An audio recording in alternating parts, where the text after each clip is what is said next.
Olá pessoal, meu nome é Bruna Lozada, é um super prazer estar aqui com vocês gravando esse vídeo. Quem sabe em algum momento eu tenho a oportunidade de conhecê-los todos, né? Nem que seja nas mídias e tal, mas por enquanto me sinto muito honrada de poder compartilhar esse momento com vocês. Bom, queria que vocês me conhecessem um pouquinho. Então, minha formação é toda em finanças corporativas, tanto acadêmica quanto prática. Tenho graduação, mestrado e doutorado aqui na Universidade de São Paulo, na área, e o pós-doutorado findo recentemente em Nova York, na Columbia University, sempre com ênfase em finanças corporativas para negócios de comércio, indústria, serviços, geralmente não bancários, e startups. Inclusive pós-doutorado esse que culminou com a publicação desse livro aqui, Finanças para Startups, o essencial para empreender, investir e liderar as nossas startups. Eu selecionei aqui alguns temas que eu acho que são absolutamente essenciais para os nossos negócios e que por experiência eu vejo que são algumas armadilhas importantes na gestão das nossas startups. Eu convido todos a visitarem alguns desses temas aqui comigo que eu vou trazer para vocês, e especialmente se vocês quiserem se aprofundar nisso, o próprio livro é uma sugestão, espero que vocês apreciem. Muito obrigada pela atenção, até mais!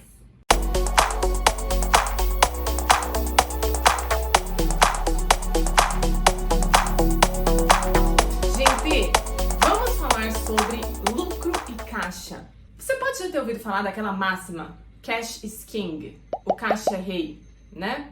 De onde vem isso? A frase inteira, na verdade, é assim: receita é vaidade, lucro é sanidade e o caixa é rei. Bom, o que isso quer dizer? Essa frase tem muita sabedoria das finanças por trás dela, né? Muitas vezes a gente quer crescer o nosso negócio, você fica focando, top line, faturamento, receita, venda, pá. Mas ser maior não necessariamente significa ser melhor.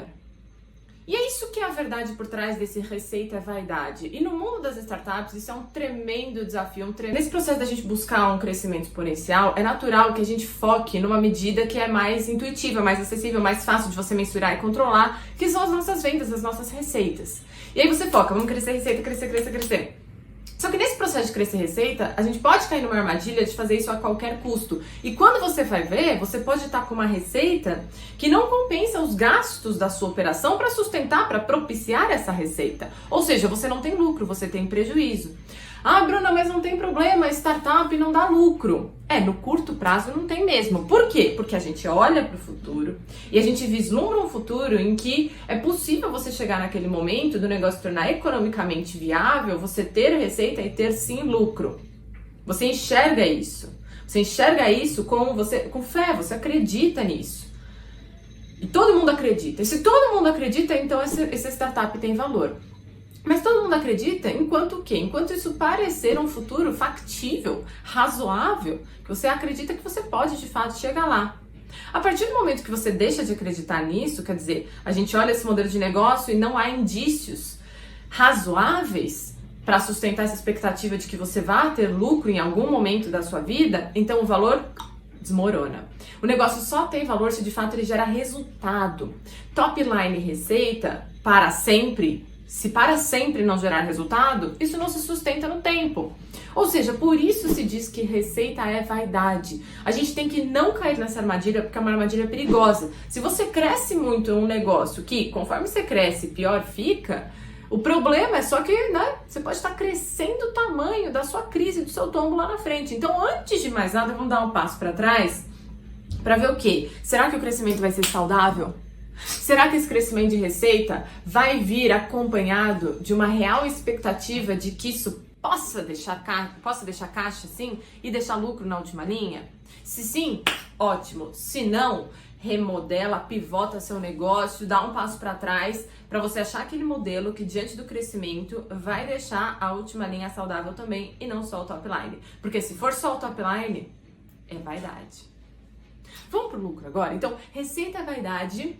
Lucro é sanidade. Bom, lucro aí sim. O lucro, quer dizer, não basta eu vender por vender, ter receita. Tem que ser uma receita. Se você parar para pensar, o conceito de lucro ele é um tanto quanto intuitivo, né?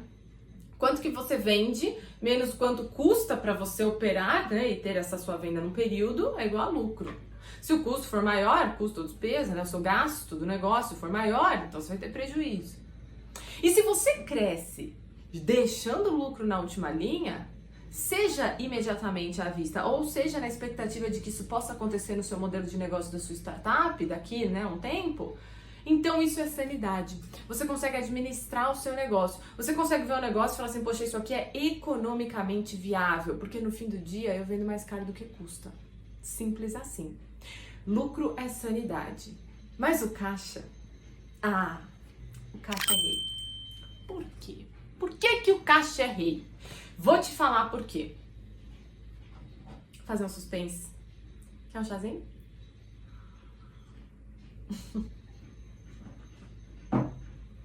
O caixa é rei pelo seguinte, imagina que você está vendendo com lucro. Então você está vendendo, por exemplo, essa xícara de chá, né? E você cobra, sei lá, R$5 por ela e ela te custa, sei lá, R$2. Muito bem, então você, né, vendeu por 5, custou 2, você gerou lucro, você gerou riqueza de R$3.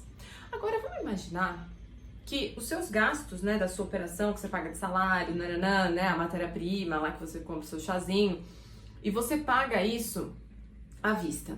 Só que na hora que você vai negociar com o seu cliente, você fala assim, não, né, passa aí outro dia para pagar, você paga todos os chás que você tomar no mês, na verdade você paga no futuro, e aí eu vou anotando aqui, pá. Ou seja, você deu prazo pro seu cliente pagar. Você pagou à vista, só que o seu cliente paga prazo. Talvez esses R$2 que o chá te custou já tenham saído do seu caixa. Pá, hoje, talvez ontem, talvez anteontem, no passado já foi, você já gastou, já saiu do seu caixa. E você vendeu com lucro, você gerou riqueza. Mas você deu prazo para o seu cliente pagar. Então, os R$5 que foi o valor da venda, você ainda não recebeu. Você teve lucro, você fez a venda, você gerou valor, você confia no seu cliente, vocês têm um relacionamento, você sabe que seu cliente vai pagar. Mas ele ainda não pagou. E como ele ainda não pagou, o seu caixa tá sangrando agora, não tá? Porque você já gastou os R$2 e o valor da venda vai receber só lá na frente. Então o caixa não é dos mesmos R$3 que foram o lucro da sua transação. A sua transação gerou riqueza, gerou lucro de 3. Mas isso ainda não entrou no seu caixa. Vai entrar. Em geral, né? A gente paga antes, recebe depois.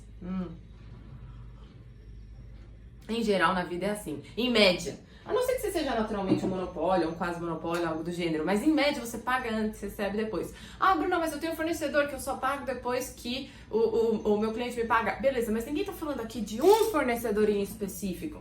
A gente tá falando de todas as suas contas da operação em média. Você não paga só fornecedor, aquele que você tem um super relacionamento.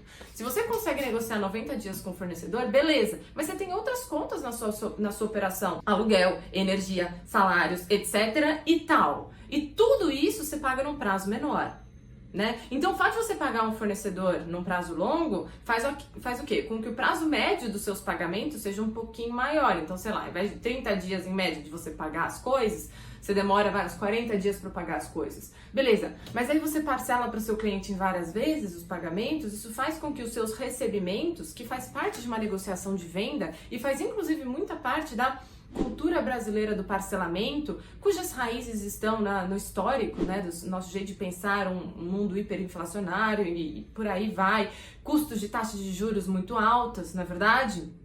Pois é, taxas de juros muito elevadas, então, né, é uma cultura de que acesso a dinheiro, acesso a crédito era mais difícil, então a gente demora mais para pagar, negocia com o fornecedor. Então vem de toda uma cultura do parcelamento que existe aqui no país, que inclusive é mais forte do que em outros mercados, né, de custos mais baixos, por exemplo. Então esse contexto todo é importante para você entender por que isso que eu tô falando para você é tão mais nocivo no Brasil do que se você vai ver um negócio, por exemplo, no Vale do Silício, em outra startup. Por quê? Porque aqui tem esses descasamentos de prazo. E os descasamentos aqui, muito pela nossa cultura business, né, do parcelamento, ele fica maior. Porque você demora mais para receber na prática, na ponta do lápis, na hora que você vai ver. E esse descasamento temporal, o fato de que você paga suas contas agora e recebe mais lá na frente, é o famoso capital de giro. Capital de giro. Esse é o nocivo capital de giro. É o fato... Para um segundo. Presta atenção. Ó. Mesmo que você gere lucro, você pode estar destruindo caixa. Hoje. Você gerou R$3 de lucro aqui, mas isso ainda não entrou no seu caixa. Vai entrar? Vai entrar quando o seu cliente pagar. Então, veja só, o lucro e o caixa, os seus R$3 que entraram no lucro, vão entrar no caixa. No longo prazo, lucro e caixa são iguais. São iguais. Porque o que é o caixa? O caixa é a transformação desse seu lucro, que é o seu potencial de riqueza gerado no negócio, transformado em grana. Então, no longo prazo, lucro e caixa são iguais. Tá. Mas, né, eles se distribuem no tempo de forma diferente. Então, você pode sim ter lucro e, no entanto, ainda não ter caixa. Olha só. E é por isso que se diz o caixa é rei. Como assim? O caixa é rei. O caixa é rei pelo seguinte: se você gerou R$3 de lucro e você tem que pagar alguma conta hoje, você não vai poder ligar, né, pra conta lá, pra, sei lá, pagar energia. Aí você vai ligar lá e vai falar assim, ó, eu tô sem caixa agora, mas eu vou te dar lucro, que é um direito sobre o caixa futuro. Vai funcionar? Não, não vai funcionar. Porque, né, na hora de pagar a conta, o que paga a conta é caixa. E é por isso que essa máxima termina com o caixa é rei. Porque você pode ter lucro sim, mas se você não for eficiente em transformar esse lucro em caixa, se isso demorar muito para acontecer, você pode mesmo assim quebrar. Porque lucro não paga conta. Caixa paga a conta. E o que é o caixa gerado na sua operação? Nada mais é do que o lucro transformado em grana de acordo com essas velocidades diferentes de pagamento, recebimento. Se a vida da empresa, isso aqui é interessante de você pensar, se a vida da empresa fosse 100% à vista, pá, no mesmo dia eu compro, vendo, recebo, pago. Se a vida da empresa fosse 100% à vista, todo o seu lucro seria caixa. No mesmo período. Todos esses R$3 que são lucros seriam caixa no mesmo período. Mas a vida não é assim, né? A vida não é 100% à vista. Então, geralmente você tem lucro e esse lucro demora um pouquinho para se converter em caixa. E é por isso que a gente diz, lucro é sanidade. Porque é aí que você administra seu negócio. É aí que você vai saber assim, poxa, será que eu gero riqueza? Se você tem lucro, você gera riqueza. Você vende mais caro do que custa. Só que o lucro não paga a conta, o caixa paga a conta. E por isso, o caixa é rei. Sabe que nós temos um estudo de caso que já está bastante falado e vocês podem visitar essas informações, que são informações públicas, se quiserem ver, e é uma forma legal de você ver essa questão do receita, vaidade, lucro, sanidade e o caixa é rei na prática. E esse caso a que eu me refiro é o caso do WeWork. A empresa começou a apresentar, se você for olhar as informações publicadas pelo WeWork, naquele documento se chama S1, que é protocolado na SEC, que é como se fosse a CVM, né, norte-americana. No seu pedido de IPO, eles publicaram vários resultados. E aí você vê lá a curva de crescimento da receita. Uma curva com característica exponencial. Até aí, ótimo. Qual é o problema? O problema é na hora que você olha a curva do prejuízo. Enquanto a receita cresce exponencialmente, o prejuízo também para baixo. Esse não é um modelo que se chama de viável, porque você está crescendo exponencialmente, só que isso é às custas de perdas exponenciais. A ideia não é essa, né? A receita tem que crescer exponencialmente, mas o resultado ir junto, positivo lá para cima. Então tem algum problema de modelagem aí. Então, essa discussão de receita e vaidade, lucro e sanidade, o caixa é rei, isso fica um tanto quanto evidenciado no case do WeWork, e você nota que, poxa, mas então dá para você desafiar esses pressupostos básicos e crescer a sua startup? Dá, né? Por quê? Porque em horizontes curtos de tempo, muitas vezes as pessoas podem acreditar. E aí, vocês já leram aquele livro maravilhoso, Sapiens? Maravilhoso livro Sapiens. Vocês têm que ler, quem não leu. E aí tem uma coisa que eles falam que tem muito a ver com a lógica do capitalismo, né? O valor do dinheiro. A nossa fé no dinheiro, a nossa fé no valor é uma fé quase assim que religiosa. Todo mundo acredita que o dinheiro, R$1, $1, tem valor no futuro. E por que todo mundo acredita, então esse dinheiro tem valor no futuro? Porque as pessoas aceitam o dinheiro em troca de uma transação porque sabem que esse dinheiro depois pode ser repassado para um terceiro em outra transação que também vai reconhecer o valor do dinheiro. E olha só, como todo mundo acredita nisso, isso vira uma fé quase que religiosa, né, nesse valor do dinheiro. Por que você está falando isso? Eu estou falando isso pelo seguinte: enquanto todo mundo acreditar que a startup tem potencial de gerar lucro e de gerar caixa, portanto, que é essa transformação do lucro em grana, enquanto todo mundo acreditar, essa startup pode existir, mesmo que sem gerar lucro ainda. Porque todo mundo acredita nisso, então você consegue fazer rodadas de captação e vai entrando dinheiro para sustentar esse negócio. Maravilha! Só que Isso não vai durar para sempre, só na base da fé. Em algum momento, né, os investidores e os empreendedores e todos os stakeholders ao redor desse negócio vão querer ver o resultado chegando de fato.